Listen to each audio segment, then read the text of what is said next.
তোমরা হয়তো ভাবছো এত সাজগোজ কিসের জন্য? সাজগোজ করছি ভিডিও বানাবো তার জন্য, মানে রিলস করব। আমি আর আমার দিদির মেয়ে মিলে আমাদের খুব ইচ্ছা হচ্ছে একটু রিলস বানাবো। ভিডিও করতে গিয়ে বেহাল হয়ে যাচ্ছে গরমে, এর তো কাপড়ই খুলে যাচ্ছে, কি অবস্থা। তারপর সন্ধ্যাবেলায় বসে পড়লাম চপ খাওয়ার জন্য।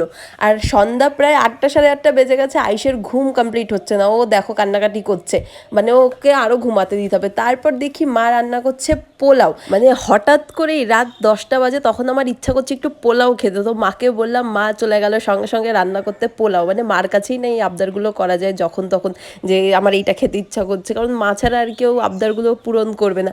তো যা যা লাগে মা সব কিছু দিয়ে রান্না করে দিল।